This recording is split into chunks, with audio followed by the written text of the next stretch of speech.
요로결석을 경험해 보신 분은 그 통증이 얼마나 심한지 알고 계실 겁니다. 그런데 어깨에도 돌이 생긴다? 방광과 요로에 국한된 질환이라고 생각해 생소할 수 있지만 어깨에도 결석이 발생할 수 있는데요. 특히 겨울철 경직되어 있던 인대나 관절 등을 이완되지 않은 상태에서 무리한 운동이 반복되면 발생할 가능성이 있기 때문에 주의가 필요합니다. 안녕하세요. 정형외과 전문의 문상영 원장입니다. 어깨 회전근개 힘줄에 칼슘 퇴적물이 쌓여서 통증을 유발하는 질환을 석회성 건염이라고 합니다. 우리 몸의 어느 힘줄에도 생길 수 있지만 대부분 어깨 회전근개 중 극상건에 발생하고 염증과 통증을 유발하게 됩니다.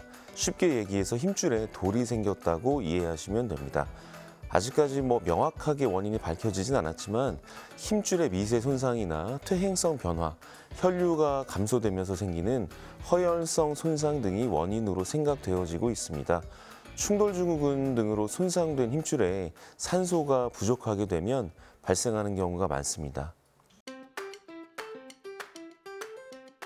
보통 30세 이상에서 주로 나타나고요. 남성보다는 여성에서 발생 빈도가 높습니다. 어깨 힘줄을 많이 사용해야 하는 운동선수나 무거운 물건을 많이 드는 일 하시는 분들에게도 발생할 수 있습니다.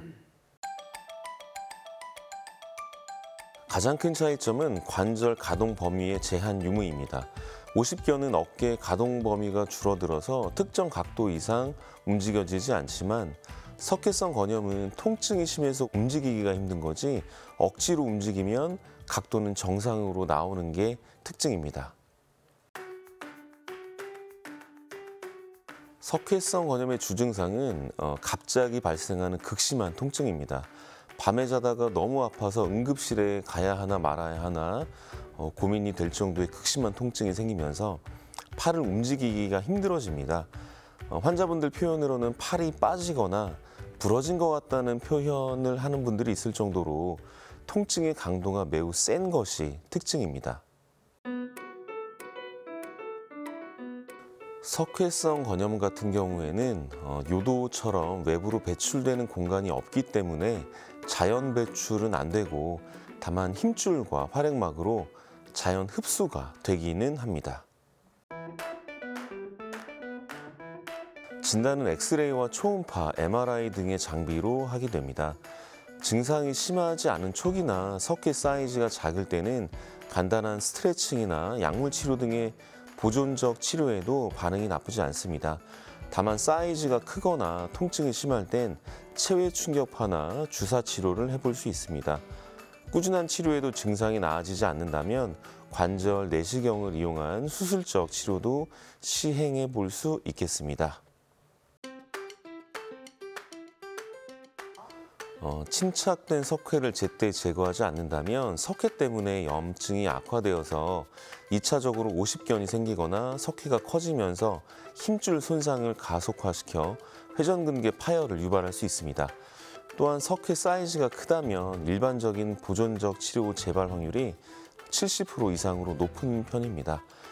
다만 대부분 석회가 커지기 전에 통증이 너무 심해서 아주 큰 석회까지 가서 힘줄 파열로 가는 경우가 아주 흔하지는 않습니다.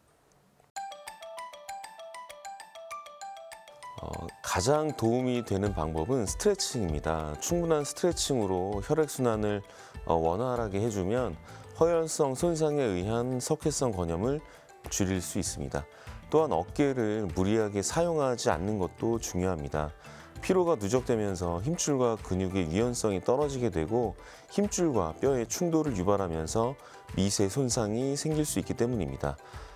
마지막으로 술은 염증을 악화시킬 수 있고 담배는 원활한 혈액순환을 방해하기 때문에 석회 건염이 있는 환자분들은 금연과 금주 필수라고 할 수 있습니다.